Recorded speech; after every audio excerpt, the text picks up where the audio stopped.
कर रहे हैं नक्सलवाद के खिलाफ और हम अपना समर्थन दर्ज कर रहे हैं देश में राष्ट्रवाद के खिलाफ। जब ये सर्जिल इमाम की जय के नारे लगाते हैं या जिंदाबाद के नारे लगाते हैं, उसका मतलब ये है कि ये चिकन नेक की तोड़ने की बात कर रहे हैं। मुर्दाबाद या जिंदाबाद का जो भी नारा लगाया जाता है, इन्होंने लगाया है कि आरएसएस बीजेपी इनकी कब्र खुदेगी।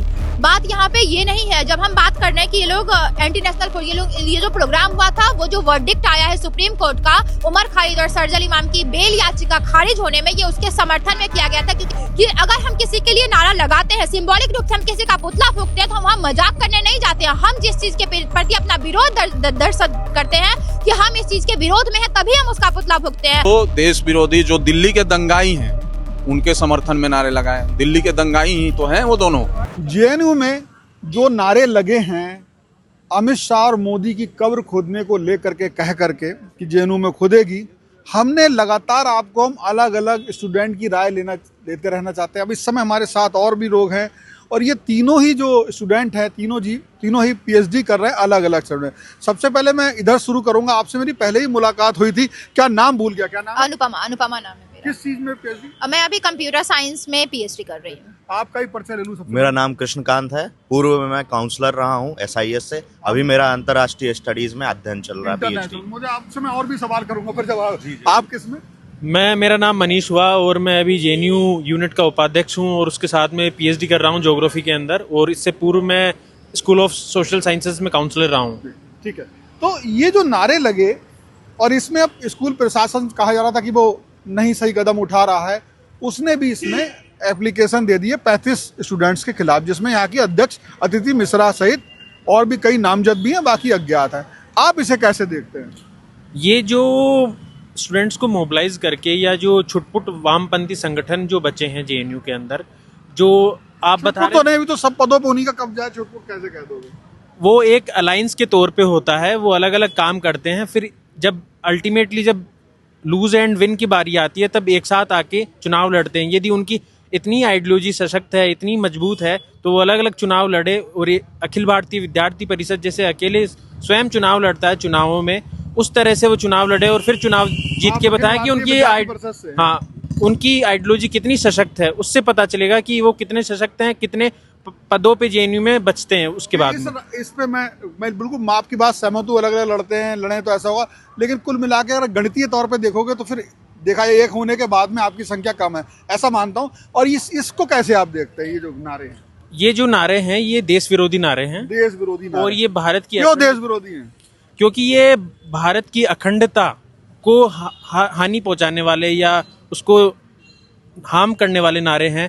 ये वही सर्जिल इमाम है, उमर खालिद वही है जो अफजल गुरु को जब फांसी दी जाती है उसके समर्थन में एडवोकेट्स करते हैं, और उसकी जो किलिंग है, उसकी जो हत्या वो फांसी पे चढ़ाया जाता है, उसको जुडिशियल किलिंग का नाम देते हैं कि जुडिशरी के द्वारा। मैं आपसे और आपके साथियों की तरफ बढ़ूंगा, जैसे क्या है देश विरोधी नारे हैं। मैंने अभी कुछ ऐसे स्टूडेंट से बात की आपकी तरह ही, वो भी पीएचडी स्कॉलर थे। उनका कहना था कि जब हम नारे लगाते हैं जिंदाबाद के, मुर्दाबाद के, हम शव यात्रा निकाल देते हैं, हम पुतला फूंक देते हैं, वो भी कोई मर थोड़ी जाता है, वो भी इसी तरह का, ये एक तरह का पर्यायवाची नारा हमने लगा दिया।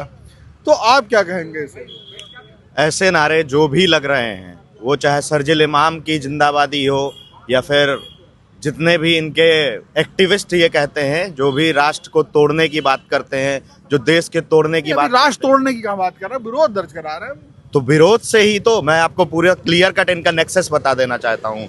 जब ये सर्जिल इमाम की जय की नारे लगाते हैं या जिंदाबाद के नारे लगाते हैं, उसका मतलब ये है कि ये चिकन नेक की तोड़ने की बात कर रहे हैं। और मैं पूरी आपको क्रोनोलॉजी समझा देता हूँ, क्योंकि वो व्यक्ति ने इसी जेएनयू की धरती में खड़े होके चिकन नेक को तोड़ने की बात की है, जो हमारा नॉर्थ ईस्ट है जी, जो नॉर्थ ईस्ट है उसको पूरी तरह से तोड़ने की बात की है। क्या वो बताए, ये क्या राष्ट्र की इंटीग्रिटी को तोड़ने की बात नहीं है? क्या ये बता दे नॉर्थ ईस्ट हमारा हिस्सा नहीं है? बताइए। मैं आप उस चीज को लेकर के नारों को समर्थन मान रहे हो, ठीक है। मैं आपके अनुपमा आपकी तरफ आता हूँ, अभी फिर आऊंगा आपके पास। जी जरूर। अनुपम, इस पे आपकी राय अलग है, ठीक है। अदिति मिश्रा भी आपके अध्यक्ष भी हैं, तो उनका भी नाम इसमें आया। देखिए, ये जो पूरा जो हुआ है इंसिडेंट, मैं इसमें यही कहूंगी कि ये जो आप सही कह रहे कि जो मुर्दाबाद या जिंदाबाद का जो भी नारा लगाया जाता है, इन्होंने लगाया है कि आरएसएस बीजेपी इनकी कब्र खुदेगी। बात यहाँ पे ये नहीं है, जब हम बात कर रहे हैं कि ये लोग एंटी नेशनल, ये जो प्रोग्राम हुआ था, वो जो वर्डिक्ट आया है सुप्रीम कोर्ट का उमर खालिद और सरजल इमाम की बेल याचिका खारिज होने में, ये उसके समर्थन में किया गया था। क्योंकि ये लोग यहाँ से आप देखेंगे कि जेएनयू के मंच तक से ये लोग सरजल इमाम और उमर खालिद के छोड़ने की मांग करते हैं। प्रॉब्लम यहाँ पर ये है कि उमर खालिद और सरजल इमाम कौन है? ये वही लोग हैं जो दिल्ली राइट्स में अंदर है, या फिर जो चिकन लेग को अलग करने की बात, यानी कि जो इंडिया में जो सोशल हार्मोनी है उसको जो डिस्टर्ब कर रहे हैं, वो उसके अगेंस्ट में अभी जेल में है। और ये वही सरजल इमाम और उमर खालिद है जो लोग एक समय में जो अफजल गुरु था उसको सपोर्ट करते थे। तो किसी तरीके से जब हम कहते हैं कि आप सरजल इमाम या फिर उमर खालिद के समर्थन में यहाँ पे कोई मुद्दा रखते हैं, या फिर समर्थन में प्रोग्राम करते हैं, या फिर जेएनयू के मंच से आप उनको रिहा करने की मांग करते हैं, तो इसका बिल्कुल यही मतलब जाता है कि आप उन सभी कृत्यों को जो इनके द्वारा किया गया, चाहे वो दिल्ली राइट्स में किया गया हो, या फिर चिकन लेग को अलग करने की बात की गई हो, या फिर जिनका ये दोनों एडवोकेसी कर रहे थे अफजल गुरु के द्वारा यहाँ पे नक्सलवाद फैलाने का काम किया गया हो, आतंकवाद फैलाने का काम किया गया हो, आप इनडायरेक्टली और डायरेक्टली रूप से उसको सपोर्ट करते हैं जब आप उन जैसे आतंकवादियों के सपोर्ट में बोलते हैं या फिर उनको रिहा करने की मांग रखते हैं। आप ये मानते हो कि नारे ऐसे लगाना, जो मैंने बोला पर्यायवाची में गलत बोल रहा हूँ या सही तुम्हें लग रहा है? मतलब उनकी बात बोलो जो मुझसे कही गई। इसको पर्यायवाची नारा मुर्दाबाद का माना जाए, ना माना जाए, इसको अलग नजरिए से देखा जाए जैसा कि आप कह रही हैं?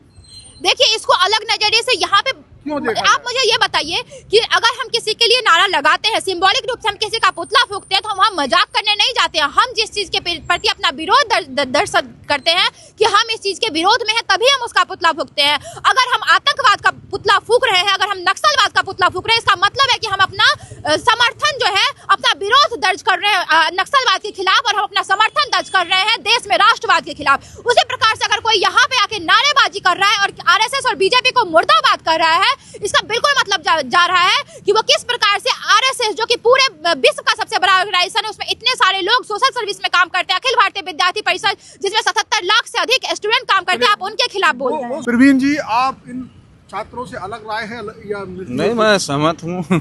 क्या ये अभी तक ये, जैसे मैं भी थोड़ा सा सोच रहा हूँ कि वो लोग अपना दावा ये कर रहा है कि जब मुकदमा होगा इस मामले पे, तो ये होगा भाई नारे लगाए, कोई चीज तोड़ फोड़ तो नहीं करी, उनका नारे लगाए उन्होंने कि भाई मोदी शाह की कब खुदेगी जेएनयू की धरती पर, या किसी संगठन के खिलाफ लगाए। इसका पहले बैकग्राउंड समझना होगा ना, किस प्रकार से बैकग्राउंड जो ये बता रहे हैं भाई है माननीय सुप्रीम कोर्ट ने अपना फैसला सुनाया, उसके बाद एक गुरिल्ला ढाबा करके अपना ये लगाए, फिर वहाँ पे एकत्रित हुए हैं, स्टूडेंट को मोबिलाइज किए, और वहाँ पे जो देश विरोधी, जो दिल्ली के दंगाई हैं, उनके समर्थन में नारे लगाए। दिल्ली के दंगाई ही तो हैं वो दोनों, उनके समर्थन में नारा लगाए।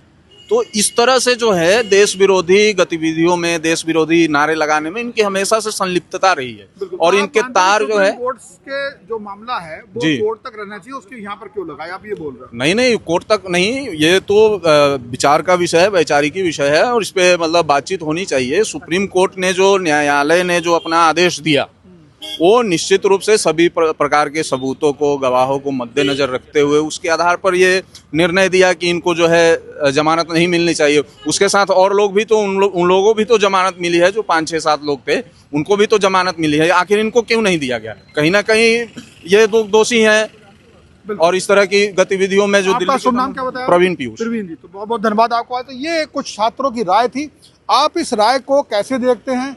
आप भी इसमें जो भी कमेंट है वो आप कर सकते हैं। फिलहाल कैमरा पर्सन आशीष ठाकुर के साथ शिवेन Gaur, Delhi. Subscribe to One India and never miss an update. Download the One India app